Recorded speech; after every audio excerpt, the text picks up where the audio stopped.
Good morning and thank you. This is a wonderful conference.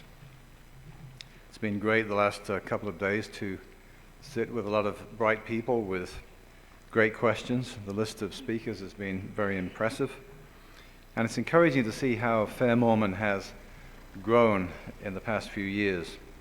Among the rich assortment of topics in these past 2 days of presentations, I've thought carefully about what I should and could contribute that's related to my work in church public affairs that would also be helpful to an inquiring audience.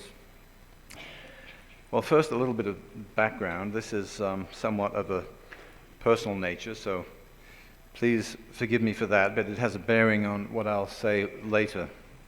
I'm a convert to the church, and in my particular line of work, I found that to be an advantage.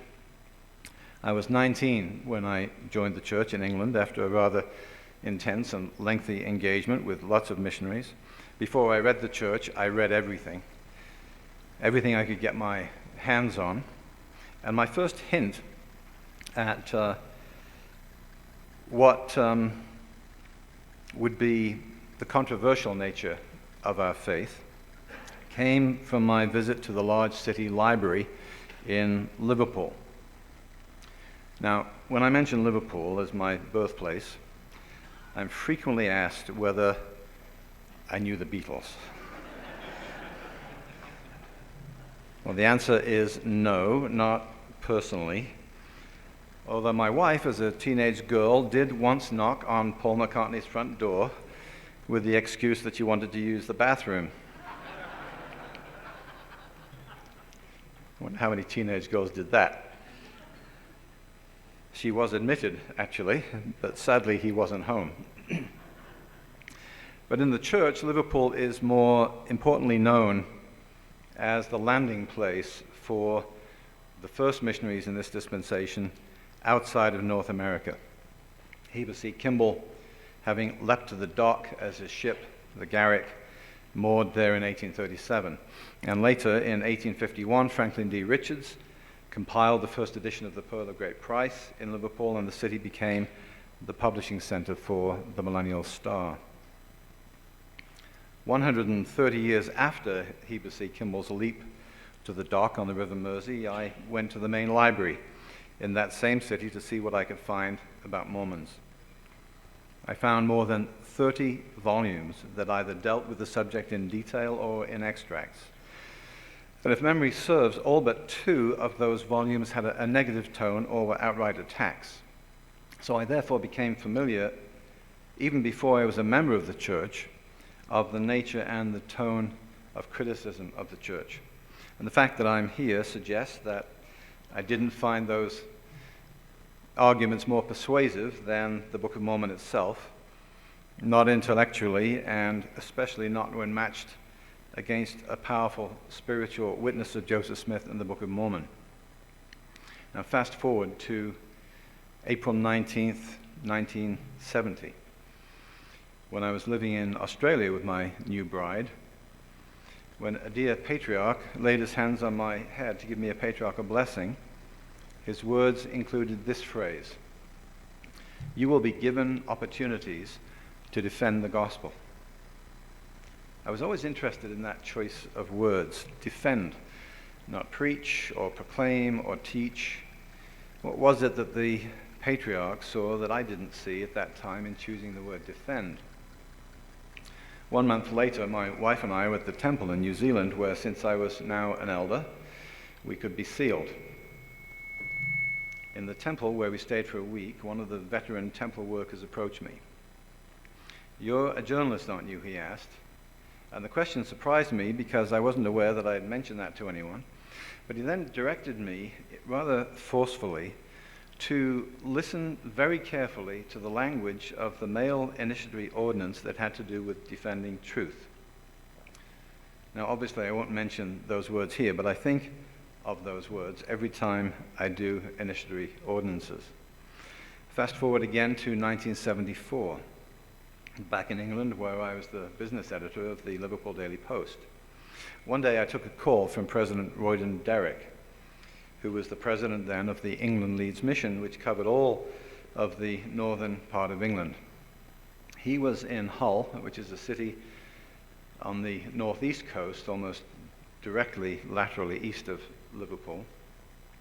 And he'd seen a critical letter about the church in a local newspaper from a minister of another faith. And he knew my profession, and he wondered if I had a suggestion on how it might be handled. And I took a few minutes to write a kind, conciliatory letter to the paper and included an invitation to anyone who wanted to know what we really teach to come and see.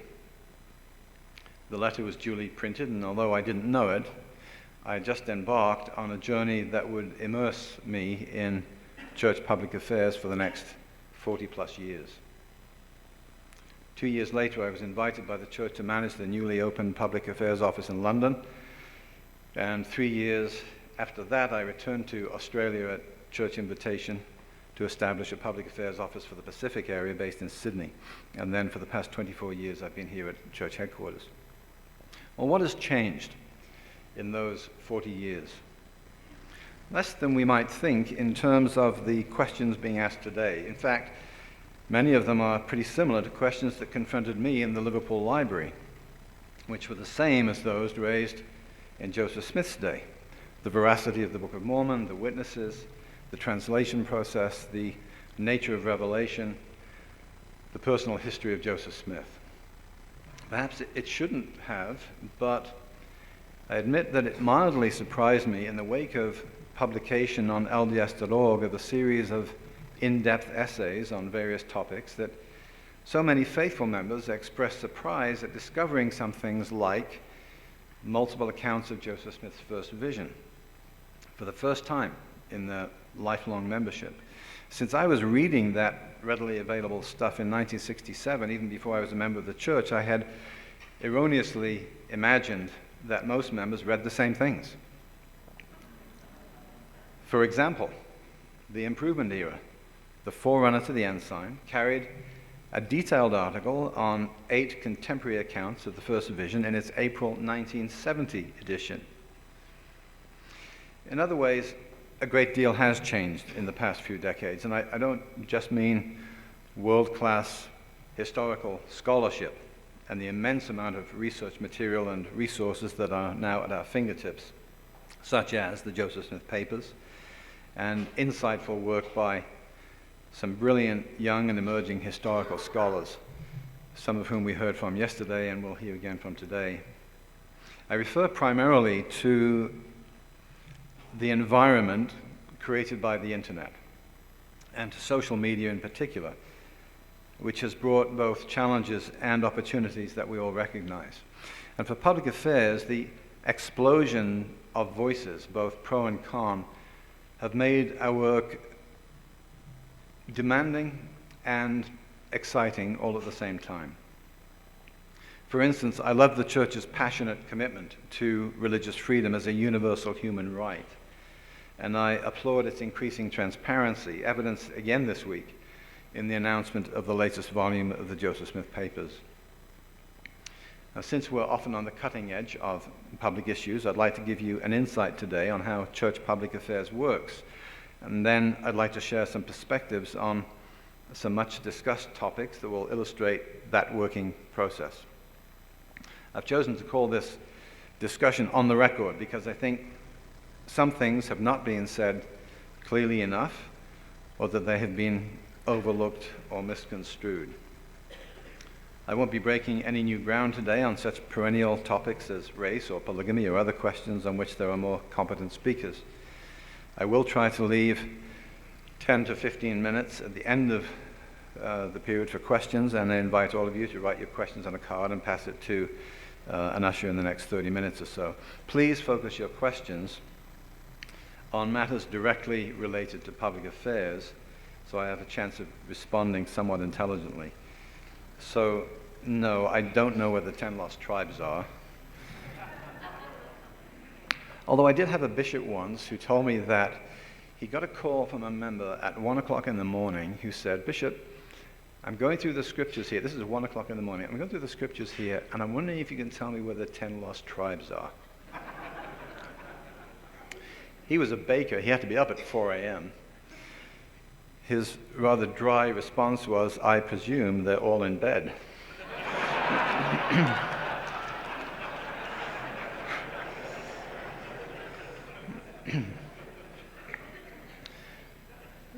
The public affairs work of the church is overseen by the church's Public Affairs Committee, which is chaired by a member of the 12. It's a First Presidency committee, but it's chaired by a member of the 12. Reports directly to the First Presidency. Other general authorities or general officers include the senior president of the 70, the presiding bishop, the church's legal counsel, one of the female general officers, and an additional 70 who serves as executive director of the department. The executive director works particularly closely with me, especially on strategic planning matters. And in addition, several senior public affairs staff, including myself, attend the weekly committee meetings. Now, the first thing I want to put on record is this. Public affairs does not have its own agenda, independent from the brethren. I work on a daily basis with the member of the 12 and the executive director, and in addition to regular meetings twice a week with a member of the 12, we talk every day, sometimes several times. With the executive director, I make presentations to the full quorum of the 12 monthly and receive direction from them. Sometimes a member of the staff with a particular specialty makes a presentation and receives counsel. And I mention this because we sometimes have rocks thrown at us by some bloggers who love to postulate as to why public affairs does this or that. One blogger even referred recently to public affairs as a rogue department, which would be news to the brethren.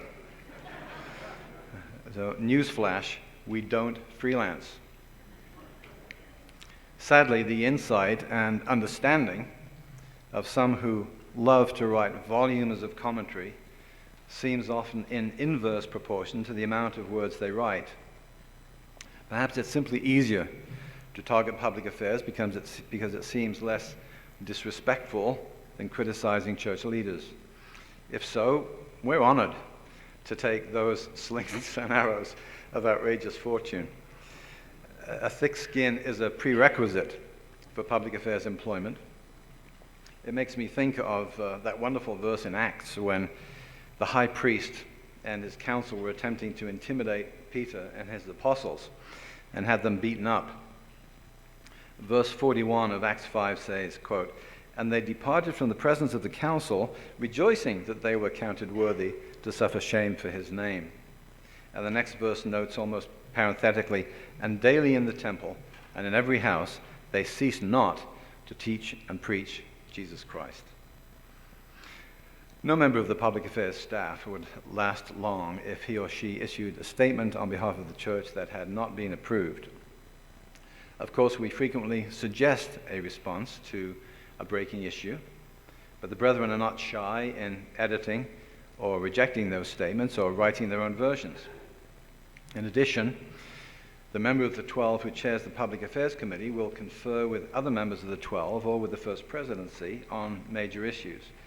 Our task is to find language that most accurately reflects what's in the brethren's minds. There's no place for private agendas on the part of staff. I'm taking more than a moment on this point because it's extraordinarily important. This audience probably understands, but let me give you an example of what happens when it isn't understood. Earlier this year, the church held a news conference to call on the Utah legislature to pass a bill that treated religious rights and gay rights in a balanced and fair way. 3 apostles attended that news conference, and Elder L. Tom Perry later attended the bill signing with the governor and other community leaders. Some people actually challenged the validity of the church's message because there were, quote, only 3 members of the 12, and not all of them plus the First Presidency. I wondered if they thought that those apostles were rogue also. This so reminds me of the Savior's critique of blind guides who strain at a gnat and swallow a camel. What about other communications, for instance on Mormon Newsroom? Well, Newsroom and the department's Facebook and YouTube channels are among the primary communications media we use to disseminate significant news and latest developments. Much of what is posted there deals with routine news stories, but even these can't be posted without approval from Church Correlation, which has the responsibility to ensure that all church communications are doctrinally sound and consistent. Because of the nature of our work, Correlation gives us high priority when we're dealing with breaking news or issuing a commentary on a significant topic. But again, there's a check and balance system that should give members of the church a high level of comfort that what they read on Newsroom has been well vetted. Are we infallible? Of course not. Might we occasionally make mistakes or fail to choose exactly the right word in a statement or interview?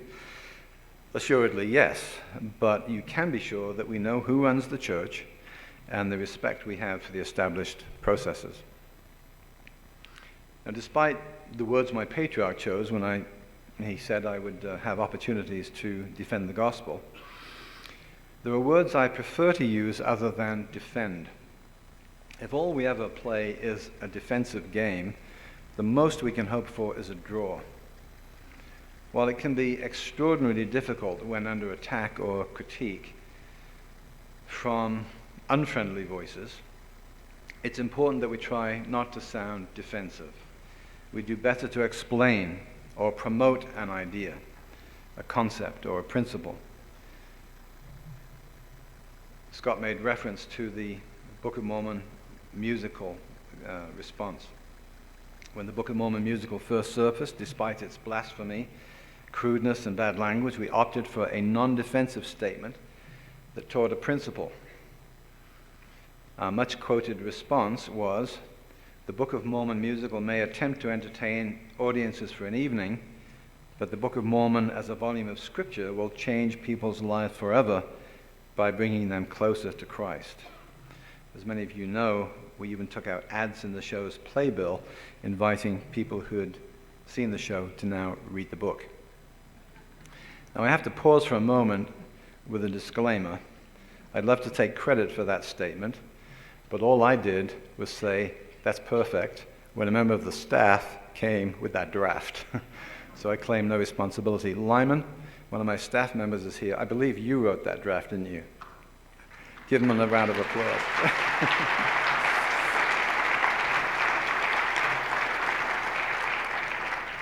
And I have to say, Lyman is about the most modest person that you'll ever meet, and he's now thoroughly embarrassed that I made that comment.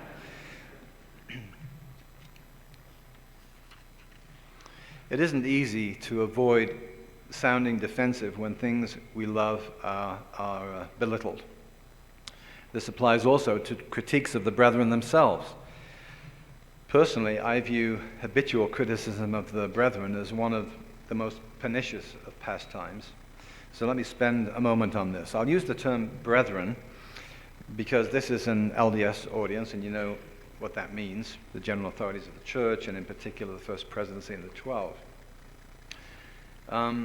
But I try to avoid that term when talking to secular media because it sounds strange, even antiquated to non-LDS ears, and I usually opt for the term church leadership in that context. If memory serves, I think the first time I encountered an accusing finger pointed at the brethren was from an English journalist who I'd invited to meet with a visiting apostle while I was managing the church's London Public Affairs office. He asked me how we could justify leaders of the church flying transatlantic jets when Jesus used a donkey. My response to him was that as soon as they invent a transatlantic donkey, we'd be happy to use it.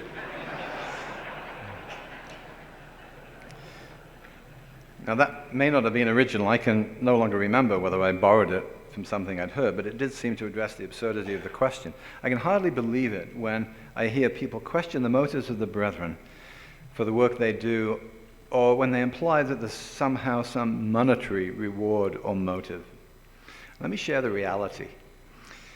Not all the brethren have been businessmen, but most have had extraordinarily successful careers by the time they're called to be an apostle. As President Spencer W. Kimball once pointed out, the ability to lead people and lead an organization is a more than helpful attribute in a church of millions of people, especially when combined with spiritual depth and a real rich understanding of the gospel. Because several have been highly successful in business careers, when they become apostles, their allowances may literally be less than a tithe on what they previously earned. Some of the brethren have been educators. Elder Scott was a nuclear physicist, Elder Nelson a heart surgeon. Several were highly successful lawyers. Right now we have 3 former university presidents in the 12.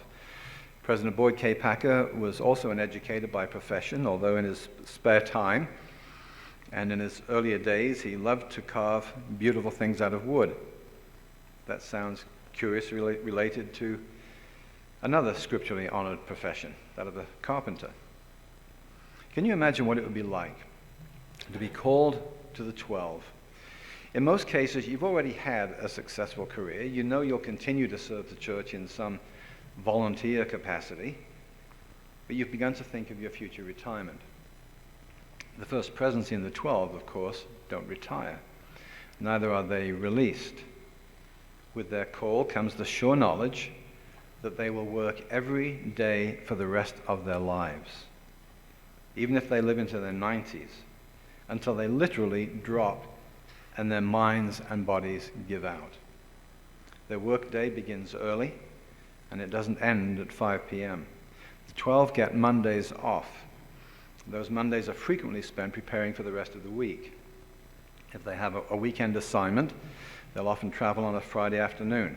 Periodically, even though in their 80s, they face the grueling schedule of international speaking conferences and leadership responsibilities. Now, what about when they're home? I have the cell phone numbers of most of the brethren because I sometimes have to call them in the evening, on weekends, or when they're out and about. I'm not naive enough to think that I'm the only church officer to do so, so even their downtime is peppered with interruptions. I invariably begin those calls by apologizing for interrupting them at home.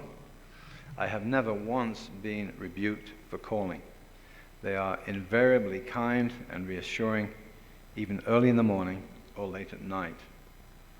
The primary time off each year is from the end of the Mission President's Seminar in June to the end of July.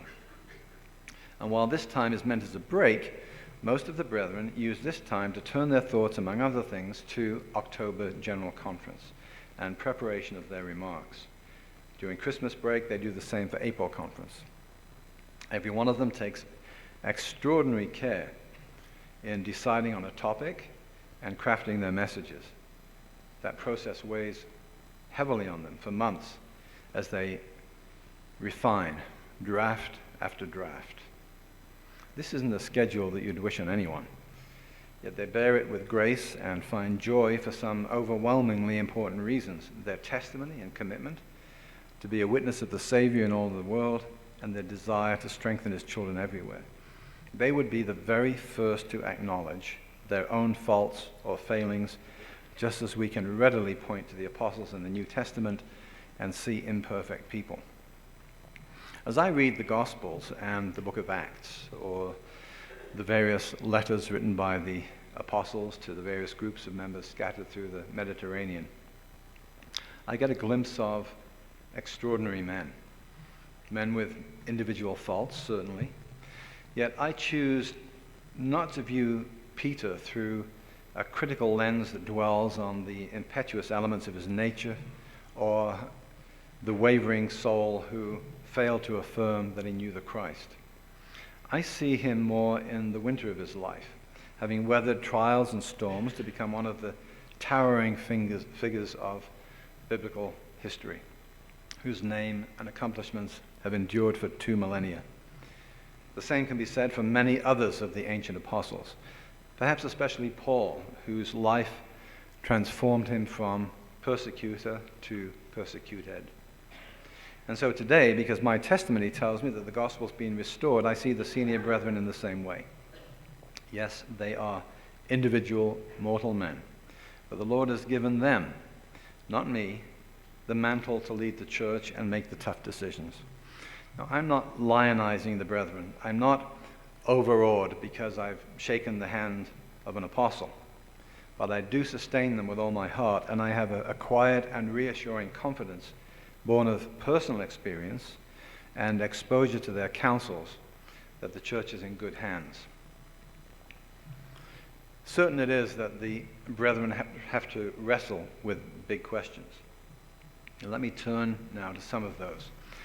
And since I'm about halfway through, I have time to address perhaps 3 or 4 before we break for questions. And since it's become such a big question, I'll talk a little about the emergence of gay rights and what it's meant for the church, especially as it relates to religious freedom. I'll also talk a little about dissent and disciplinary councils and the in-depth church essays that are now appearing in LDS.org. And I'll end with an explanation of what principles shape and drive our messaging from public affairs. One advantage in having worked for church public affairs for so long is that one gains a long-term perspective that comes with institutional memory. And that sometimes can be valuable. Certainly you don't have to be very old to remember a time when some of the language used in the church to describe homosexual behavior was intemperate, even harsh by today's standards. We'll talk more about that in a moment. But the fundamentals haven't changed. Sex outside marriage is morally wrong by God's law. Sex with a person of the same sex is wrong by that same standard.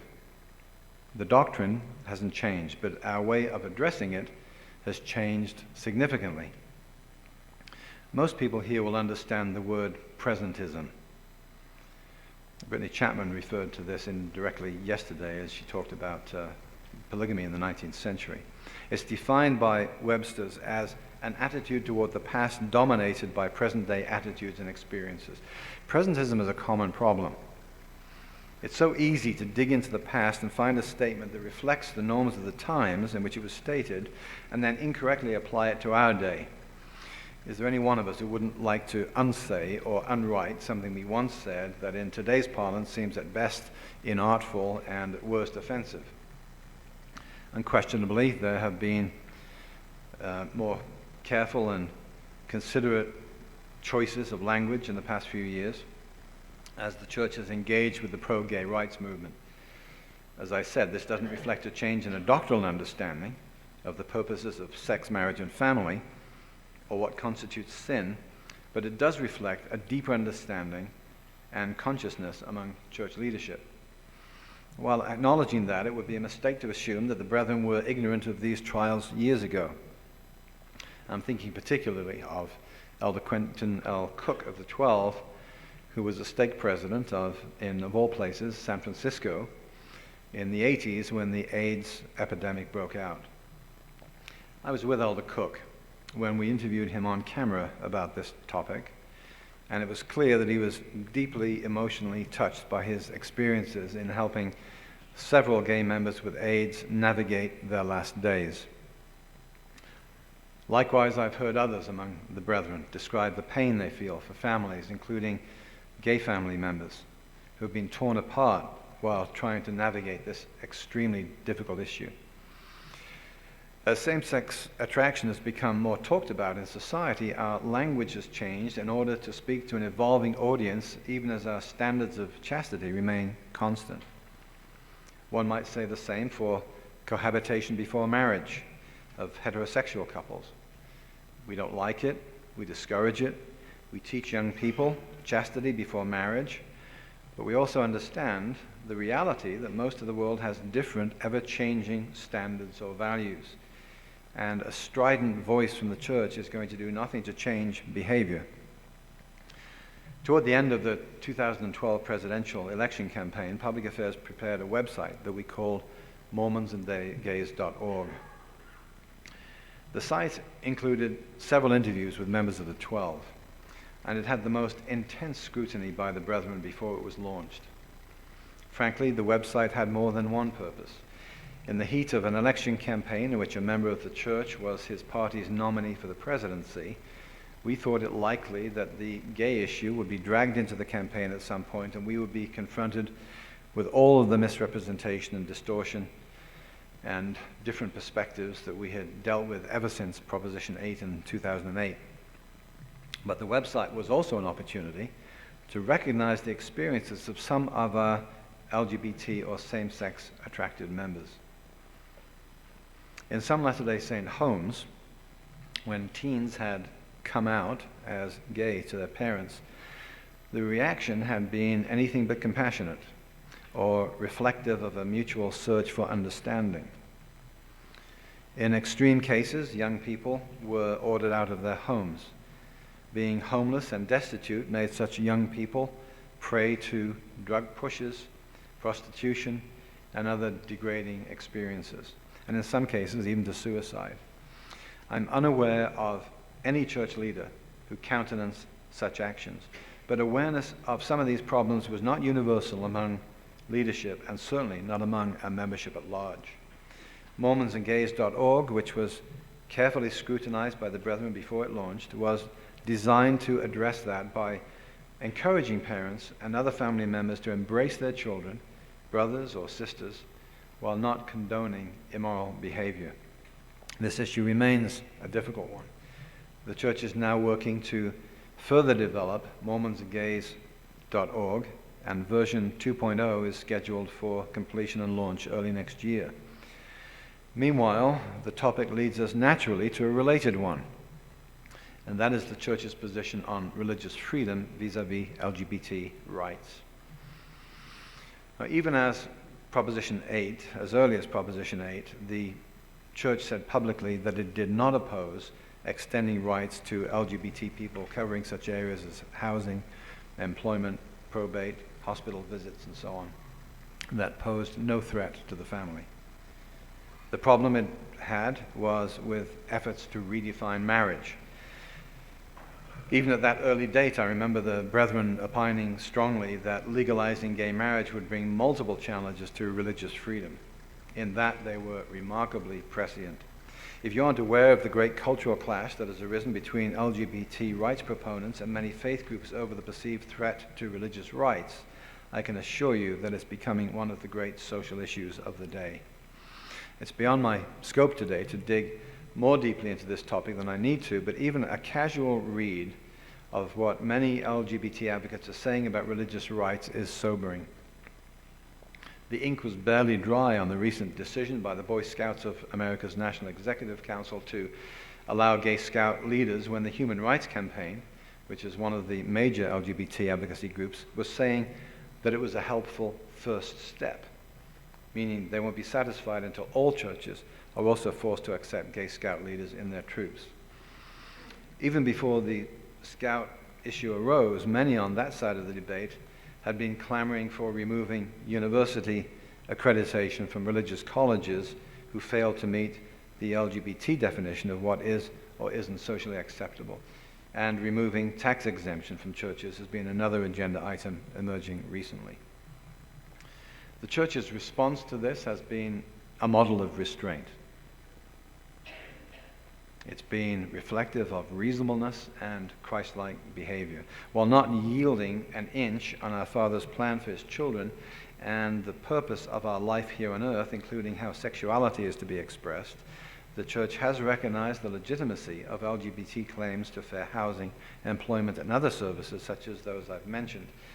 And further, without the church's public call last January in a news conference for an equitable treatment of both religion and LGBT rights, Utah would not have the laws it has today protecting the rights of both. Going forward, the church will continue to urge for this kind of balance. It isn't easy for all of our members to understand this. There are some whose views carry a tone that we heard many years ago, and who believe that any gesture of compassion toward LGBT people is tantamount to condoning sin, even though simple attraction itself is not a sin. Others seem to want to reshape the church into whatever the latest politically correct social convention says it should be. Consequently, much internal teaching needs to be done on this topic, especially among our youth and millennial members, that is, our young adults. Wisely, the brethren will chart a course that adheres to the doctrine of the church while emulating Christ's inclusiveness and love for all people. Can members have their own views on this topic and still stay faithful to the church? And that's a question we hear often, and it arises from a number of different scenarios. Can a member be a Democrat and a good Mormon? That one makes me smile, because if the members who ask it could travel to some countries of the world and meet faithful members of the church who belong to their national communist parties, I think their blood pressure might be permanently damaged. Can I believe in women's rights and be a good Mormon? Can I think that our hymnals might benefit from a good revision? If I sometimes think that every minute of our 3-hour block isn't entirely inspirational, am I on the road to apostasy? Now, I don't mean to be flippant, because I know that some questions are more important than others. All I can tell you is how I approach this subject personally. I've never found the church to be an intellectual straitjacket. We have an enormously diverse membership. I've spent time with members of the church on every continent where we have units. One of the most thrilling aspects to being a Latter-day Saint is the sense that we belong to a diverse but unified global family. Now, because I'm British, I admittedly joke about the French from time to time. It's kind of an obligatory thing that goes with British citizenship. Actually, I've never forgiven them for backing the wrong side in the American Revolutionary War.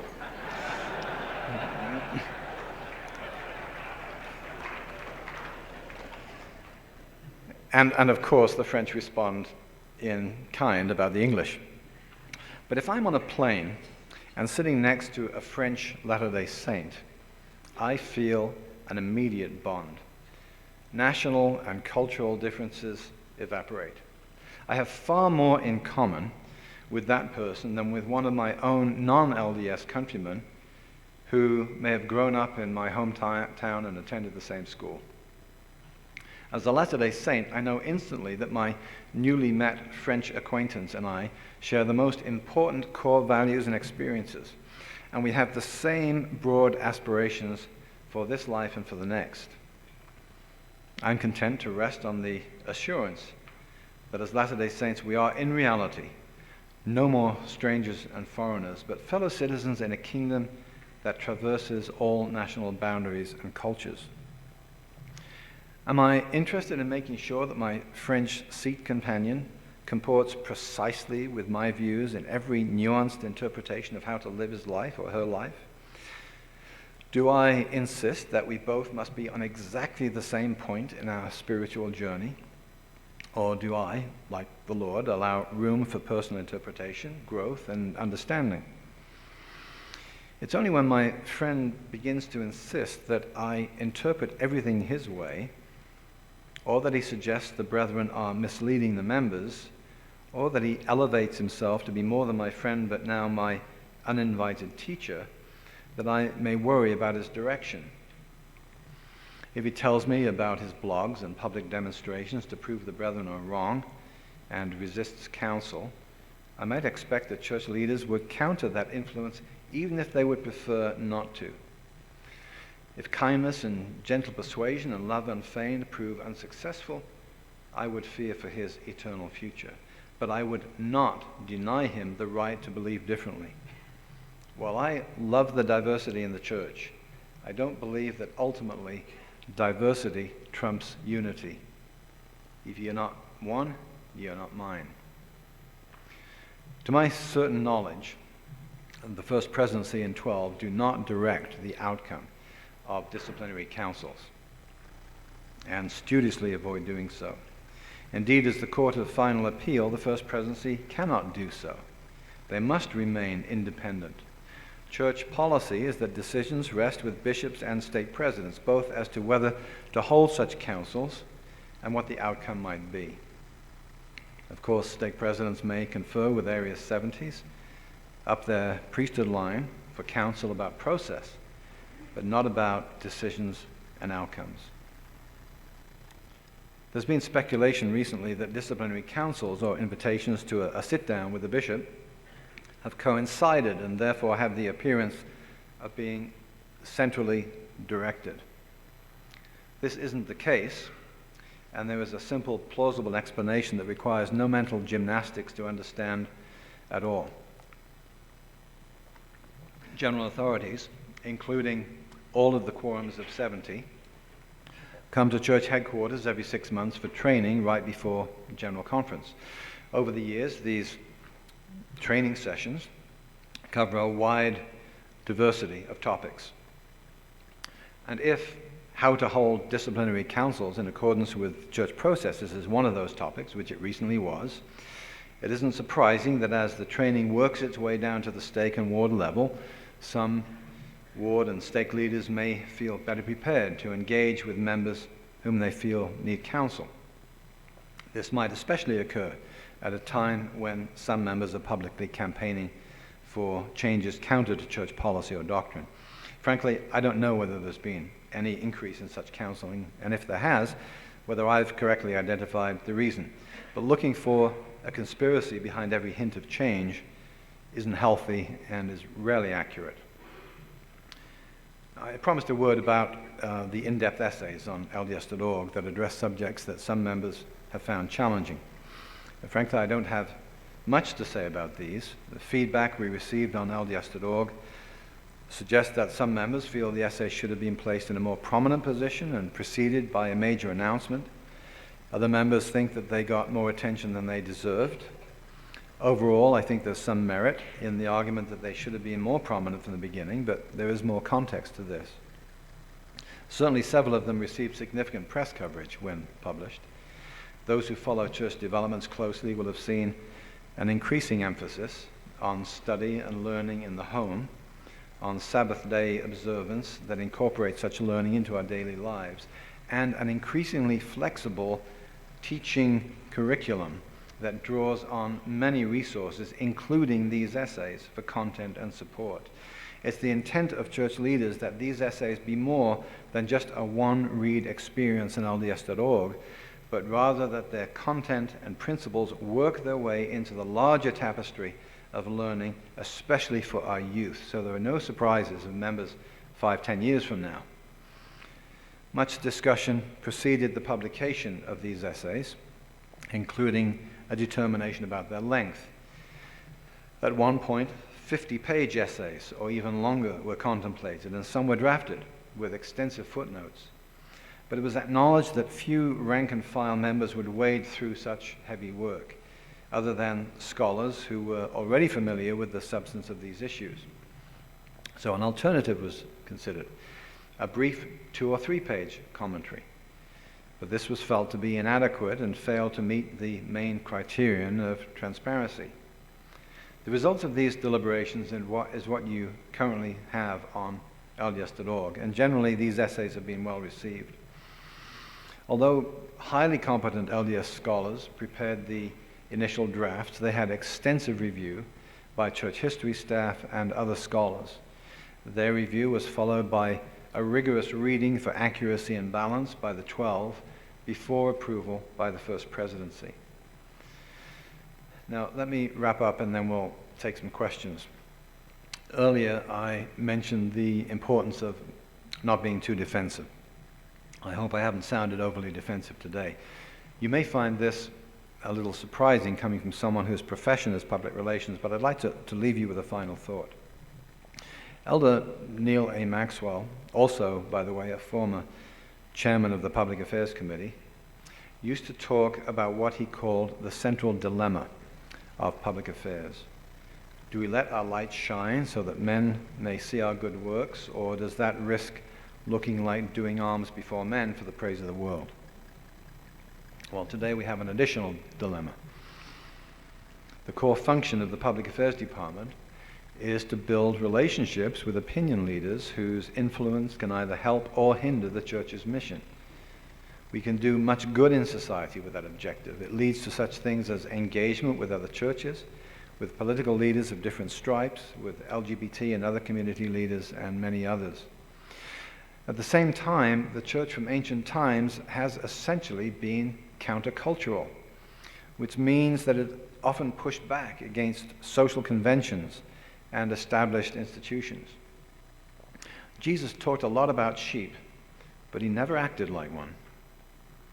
He challenged social norms. He confronted the establishment with associated with people who polite society rejected. The apostles, too, fearlessly challenged convention time after time in order to teach gospel truths. So how do we balance these two seemingly competing principles of building relationships in the secular world with those outside the church who see things differently, and yet pushing back against growing secularism and disaffiliation with organized religion? Well, the answer to these and other difficult questions is found in following Jesus Christ in every circumstance. This is our principal mandate, our prime directive. Our church bears the Savior's name. It is his church. The teachings are his, and we try to model our lives on what Jesus taught. Our messages from the church, therefore, must always be crafted with that in mind. And the church's actions must always be consistent with what it says in every decision that we make. And every recommendation we take forward, we try to keep that in mind. What would the Savior do? Those associated with Fair Mormon in particular have an obligation to engage with the kind of language which the Savior would identify with and avoid polemical, confrontational tactics. We've identified six simple principles that, rather than defend, assert what we stand for, and they are these. We have faith in God, strive to live the principles of the gospel of Jesus Christ, and embrace God's plan for his children, bringing joy into our lives and the lives of others. Number two, we are strong supporters of the family, defenders of strong, enduring marriages and childbearing, and of raising well-educated children with high moral values. Three, we value and defend religious freedom, including we value and defend freedom, including freedom of religion, respect, individual agency and moral choices, freedom to worship, and freedom to share our faith. Four, we hold and try to live by strong moral values, including personal honesty and trustworthiness and other Christ-like attributes. Number five, we serve others, including those in our own faith and those not of our faith. Charity, or love of our fellow men and women, is a source of joy. And six, we strive to demonstrate through the redemptive power of the gospel that lives can change for the better. We think of this in terms of faith, repentance, and the atonement. Such are the issues and challenges that face us today. Thank you for listening.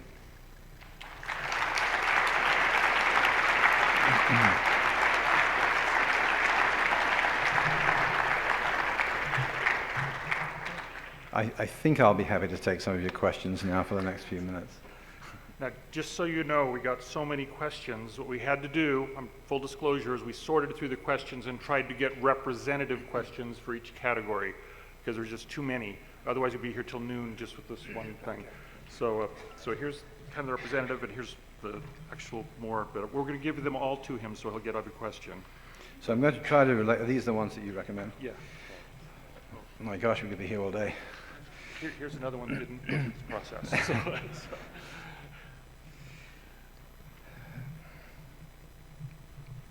So I'm going to respond to those that particularly touch on public affairs matters, of course. And the one thing that's a little different with me responding to questions is that I'm a church spokesman. So whatever I say will be immediately attributed to the church. So I'm going to be quite careful in what I say. I don't get a chance to edit. Lyman might help me. As an assertive and capable woman in the church, I have experienced marginalization in my local unit. What can you share to reassure women that the brethren are aware of and care about the continuing marginalization of women in the church. What can I say to reassure you? Only that the place of more than half of the women of the church in the church is a matter of huge importance to the brethren. I sit on one particular committee that looks at this frequently, but I'm also in many, many other meetings, and there is a momentum inside the church organization to address what appear to be inequities, which I find incredibly encouraging. You've seen some small measure of these in things like photographs of the women's presidencies in the conference center and some other things, placement of the women leaders in the conference center at general conference, but there's so much more going on. All I can say to you is be patient. It takes a while, especially for things to trickle down to the local ward level, but have confidence that it will happen. When dealing with sensitive issues such as women in the priesthood or race, do the brethren consult with women and persons of color for insights on how to respond to the media members in the world? The answer is absolutely yes. If not already addressed, what do you do with mass media that will not report your articles or take out of context parts to slur and adjust to their agendas? That's a good question. One of the great things that's happened in recent years, and I mentioned this at the beginning, is the change in the way information is communicated. Back in the old days, we would write a press statement and we'd put it out and give it to the media, and then we'd look at the abbreviated version that would eventually appear, maybe, and the context in which it was placed, and we'd be very frustrated because we were entirely dependent on the media, first of all, the reporter's understanding and the headline writer's understanding and the editor's decision on where to place that story on the page and who else they talk to. And that can be very challenging, and for most of my working life, that's been what we've had to deal with. And then along came the internet, and along came social media, and isn't that great? Because now we can say whatever we want to say, and it's visible to everyone. So Newsroom is a great example of that. We don't send out press releases anymore. I don't know why anyone sends out press releases anymore. We simply publish a statement on Newsroom, and then we wait for the phone to ring, and it does. The media, not only the local media, but national media, especially religion writers, follow Newsroom. They have it on their feeds, and as soon as we post anything, they will pick it up. And then, of course, they can still interpret, they can still talk to other people, of course they will, but at least what we're saying is on the record, and it's clear. We even have a little segment on Newsroom, if you're not all familiar with it, called Getting It Right. We used to call it Mistakes in the News, but that seemed a little defensive. When if somebody made a mistake, we'd correct them publicly. I remember one reporter who no longer works for the particular TV station, in a particular exchange with us said, "Now, if I don't do this right, am I going to be in that column?" And our response was, "Absolutely, yeah." But we changed that to Getting It Right, and what we try to do now is we look for really great examples of reporters that go the extra mile, not just writing favorable stories, but those who really try to get the balance and the nuances correct. So yeah, it is an issue, but it's much better now than it used to be, even though you've also got, the echo chamber of negative blogs that will always dissect everything we say and, read more into it. That's just life today with social media. It's a good question. Why do some of the church essays have no byline? That was discussed, but it's important that when these essays are published, that people see them as having the imprimatur of the church and not the work of an individual scholar. And the sense was that if someone's byline goes on there, I already told you what happens when only 3 members of the 12 go to a press conference. Can you imagine what it would be like? Well, that essay doesn't mean anything. Where's President Monson's name on that? So it's important, I think, that they're presented in a way that looks like and is reflective of the church's leadership. How does the allowing of gay marriage infringe on our religious freedom if the Supreme Court was expressly clear that we can retain our rights? Boy, this is I could talk for an hour on this topic, several hours, because it's very complex. As I already mentioned, we are already seeing the rise of cries for curtailing religious freedom in such areas as accreditation of religious colleges, of tax exemption. No one is suggesting that at some point pastors or ministers of churches who don't agree with it will have to perform gay marriages themselves. We have a constitutional protection that prevents that.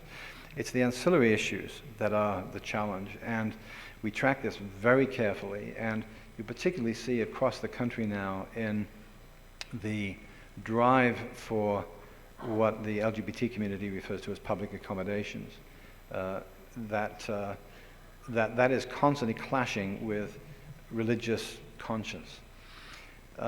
We are, I think, in a good and proper place with this issue. There are some churches, and our brethren and sisters in other churches, who take a very strong view of these kind of things and refuse to budge 1 inch on LGBT rights. There are others, as I indicated, who want to go the whole way and let social norms drive their policies and doctrine. We're in a very even place. If you haven't read it in detail, I strongly encourage you to go back and look on Newsroom at the January 27th news conference when we talked about fairness for all, because we articulated with 3 different members of the 12 and a sister leader, Sister Marriott, we articulated precisely where the church stands on that issue. But religious freedom is going to be the next great battle. Please report the members of the Public Affairs Council and comment on the potential strength the Council could obtain with a second woman present. Well, I mentioned that we have senior staff there, including a senior woman staff member and director who is very capable. And I was in a meeting just the other day with the Priesthood Executive Committee. There were 6 women in that meeting, all of them very senior. So I think the brethren try as much as possible to embrace women's voices. And one of the things that I did in my own capacity as Managing Director of Public Affairs is that I established what we call a women's outreach group. We have about 8 women on that group. They are all highly professional, faithful, seasoned women who address some of these issues, draft recommendations, and so on.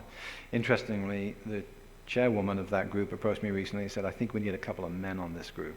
We got to try to balance this." So we don't typically talk about the names of the members on the Public Affairs Council, because the minute we do that, then they start getting letters from people. It just becomes unmanageable. But I think I told you what the offices are that they hold. I can tell you that Elder Christofferson chairs that committee because he's been publicly involved in a number of events. Some conspiratorial ex-Mormons speculate about ideological factions within the Quorum of the 12, such as a Packer faction or an Oaks faction. Can you comment on the diversity and unity of mind among the brethren? That's going to have to be the last question. I'd love to go through these others. These are great. There are no factions among the 12. I have been in those meetings enough to see the diversity of opinions and different perspectives aired and thoroughly talked through. And my experience is that unless the brethren are united on something, then the issue just doesn't move forward. They always go for unity, complete unity, which is what you would expect in the Church of Jesus Christ of Latter-day Saints. Thank you so much for your time. I've really enjoyed being here today. Enjoy the rest of the conference.